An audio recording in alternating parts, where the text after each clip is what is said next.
गर्मियों की छुट्टियों का एक अलग ही मजा होता है। स्कूल बंद होता है और मस्ती करने का फुल टाइम मिलता है। ये कहानी भी ऐसी ही एक समर वेकेशन की है। 1998 की बात है। 16 साल की निशा और उसका 13 साल का छोटा भाई अमन उस साल की समर वेकेशन के लिए बहुत एक्साइटेड थे, क्योंकि वो करीब 10 साल बाद अपने नाना नानी से मिलने जा रहे थे। उनके नाना नानी शिमला हिल स्टेशन के पास एक छोटे से गांव में रहते थे। एक पुराना सा खेत वाला फार्म हाउस, जहां कभी भी लाइट चली जाती थी। पर अमन और निशा बहुत एक्साइटेड थे। ये पहली बार था जब वो अपने पेरेंट्स के बिना ट्रैवल कर रहे थे। एक लंबा सफर तय करके उनकी ट्रेन शिमला में रुकी। स्टेशन पर सिर्फ वो दोनों ही उतरे। उतरते ही उन्होंने अपने नाना नानी को देखा और बैग्स उठाकर उनकी तरफ दौड़ पड़े। नाना नानी बिल्कुल वैसे ही लग रहे थे जैसे उनकी यादों में थे, बस अब थोड़े कमजोर हो गए थे। उस समय तेज धूप पड़ रही थी और काफी गर्मी थी, लेकिन उसके बावजूद उनके नाना नानी ने शॉल ओढ़े हुए थे। उनकी आंखों में एक अजीब सा खालीपन था। चेहरे पर मुस्कुराहट तो थी, लेकिन बहुत ही नकली सी। लेकिन अमन और निशा का ध्यान इन चीजों पर गया ही नहीं। वो तो अपने नाना नानी से मिलकर बहुत खुश थे। पूरी कार राइड में दोनों अपने ट्रेन के सफर की स्टोरी सुनाते रहे। नाना नानी ज्यादा कुछ नहीं बोले, सिर्फ हाँ में हाँ मिलाते रहे और बार बार गाड़ी के रियर व्यू मिरर से उन्हें देखते रहे। शिमला से करीब 1 घंटा कार ड्राइव करके वो लोग घर पहुंच गए। उनके नाना नानी का एक बड़ा सा फार्म हाउस था, पर काफी पुराना हो चुका था। पीली दीवारें और चारों तरफ जंगली घास। ऐसा लग रहा था कि जैसे उस घर को कोई मेंटेन ही नहीं करता है। दूर दूर तक कोई और घर नहीं था। रात हो चुकी थी तो आसपास कुछ दिखाई भी नहीं दे रहा था। घर के बाहर वरांडा में एक पुरानी रॉकिंग चेयर थी, जो बिना हवा के भी हल्की हल्की हिल रही थी। अमन ने मजाक में बोला कि ऐसी ही जगह पर हॉरर मूवीज शूट होती हैं, और दोनों भाई बहन हंस पड़े। घर के अंदर सब कुछ पुराना था।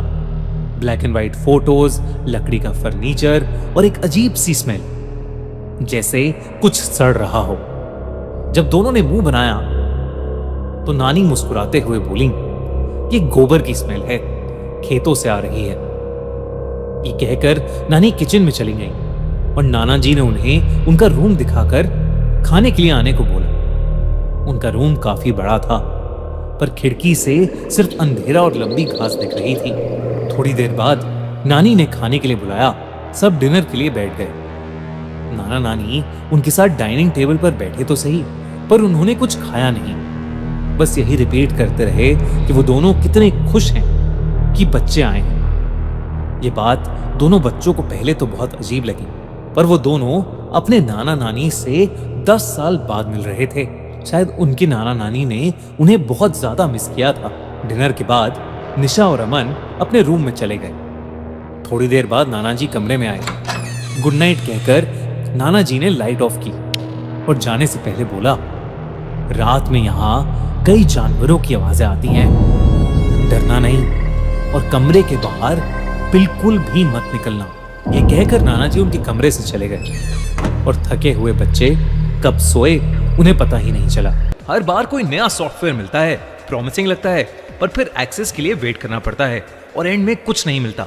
लेकिन विक्रांत का टूल अलग है, ना वेट ना कोड, बस खोलते ही काम शुरू। सिर्फ कुछ टाइम इसे यूज किया और बैलेंस रिसीट्स बदलने लगे। आओ देखते हैं कि ये वर्क कैसे करता है। लेफ्ट साइड पर असिस्टेंट का प्रेडिक्शन, राइट साइड पर प्लेटफॉर्म एंटर करते हैं। आप एक ऑटोमेटिक एग्जिट सेट करते हो ड्रॉप से पहले और बूम, सब परफेक्टली मैच होता है। चलिए एक बार और ट्राई करते हैं। असिस्टेंट ने फॉल पॉइंट बताया 4.29, फॉलो किया और वेट किया। लो, फिर से परफेक्ट रिजल्ट मिला। आजकल कई लोग अपने रिजल्ट शेयर कर रहे हैं। फाइनली एक टूल जो सच में काम करता है बिना कुछ मांगे। अगर आप भी देखना चाहते हो तो नीचे लिंक फॉलो करो, विक्रांत के चैनल से जुड़ जाओ और असिस्टेंट खुद यूज करके देखो। Instant access, no delay. जब तक अवेलेबल है तब तक ट्राई जरूर करो।